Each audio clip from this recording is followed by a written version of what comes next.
to Chittagong today. So we're waiting to go to the airport to hop on our flight and go to Chittagong.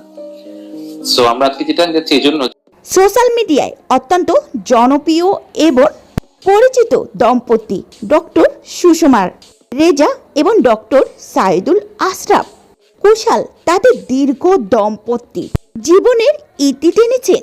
সম্প্রতি ফেসবুকে দেয়া এক যৌথ বার্তার মাধ্যমে তারা পারস্পরিক বিচ্ছেদের এই আকস্মিক ঘোষণা দেন। আর তাদের এই সিদ্ধান্ত সামাজিক যোগাযোগ মাধ্যমে বড়সড় এক চমক তৈরি হয়েছে।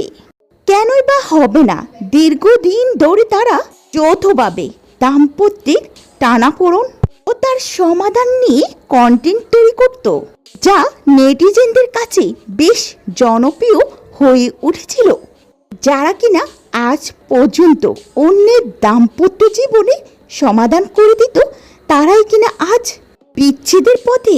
আর তাদের এমন ঘটনায় ভক্ত ও অনুসারীদের মাঝে কৌতূহলের জন্ম নিয়েছে। বিচ্ছেদের কঠিন সিদ্ধান্ত নেয়ার পর কুশাল এক লাইভ অনুষ্ঠানে এসে আবেগে আপ্লুত হয়ে পড়েন এবং কান্নায় ভেঙে পড়েন।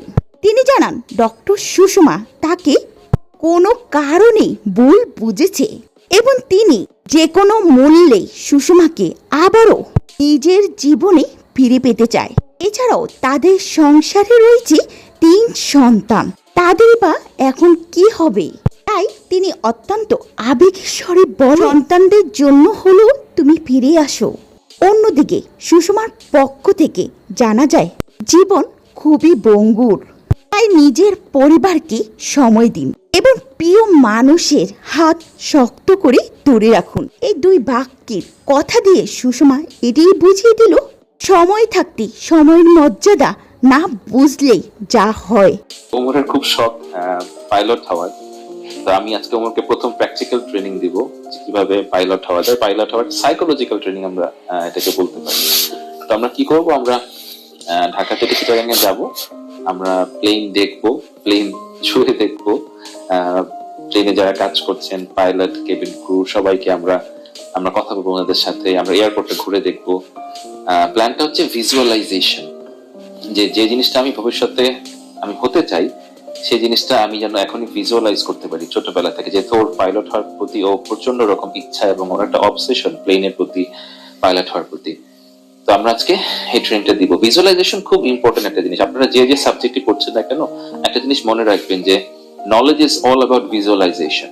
আপনি একটা জিনিস পড়েছেন, বাট সেটা যদি আপনি ভিজুয়ালাইজ করতে না পারেন, you haven't learn the thing. So আমার সাবজেক্ট, আমি একজন সাইকিয়াট্রিস্ট, আমি যদি ধরুন এডিএসডি পড়ছি বই থেকে, কিন্তু আমি যদি এখন এডিএসডি ভিজুয়ালাইজ না করতে পারি, একটা এডিএসডি মানুষকে আমি যদি দেখে ভিজুয়ালাইজ করতে না পারি যে একটা এডিএসডি মানুষ, রক্তে মাংসে মানুষ এরকম করে, বা আমি নিজে যদি এডিএসডি থাকতো সেক্ষেত্রে আমি কিরকম হতে পারি, যদি আমি ভিজুয়ালাইজ করতে না পারি সেক্ষেত্রে আমি আসলে এডিএসডি শিখিনি। ধরেন আপনি ফিজিক্সের একজন টিচার বা ফিজিক্সের স্টুডেন্ট, আপনি যে লই পড়েন না কেন সেই লটাকে আপনার ভিজুয়ালাইজ করতে পারতে হবে। যতক্ষণ একটা জিনিস আপনি ভিজুয়ালাইজ করেননি ততক্ষণ আপনি আসলে সেই জিনিসটা শিখতে পারেননি। এজন্য আমরা ওমরের আজকে পাইলট হওয়ার একদম প্র্যাকটিক্যালি আমরা যেটা করবো, আমরা হচ্ছে কি ওকে ভিজুয়ালাইজ করে দেখাবো যে ও সারা জীবন যেখানে কাজ করবে, যাদের সাথে মিশবে, যারা ওর কলিগ হবে, ওরা আসলে কেমন, ওরা দেখতে কেমন, ওরা কি কাজ করে, ওর কাজ করতে হতে পারে, সেটাই আমরা করবো। তো ওমর, তুমি আমাকে বলবা যে পাইলট হওয়ার জন্য কি কি করতে হবে বাবা? So first you need to do a lot of hard work and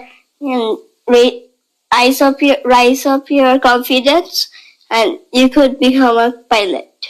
Okay, so apart from that, do you need to study hard? You need to work hard and study hard, both. So আমরা আজকে এখন এই মুহূর্তেই এখন এয়ারপোর্টে যাব, আমাদের সময় হয়ে এসেছে, গাড়ি চলে এসেছে, আমরা যাচ্ছি। আমরা সবাইকে টাটা দিতে চাই, এখন আমাদের সময় হয়ে গেছে। বাট যারা পাইলট ভাইরা আছেন সবাই আমার এই ছেলেটার জন্য দোয়া করুন, মিস্টার ওমর, ও আপনাদের ফিউচার কলিগ ওমর। আমরা সবাইকে টাটা দিয়ে দিই। টাটা।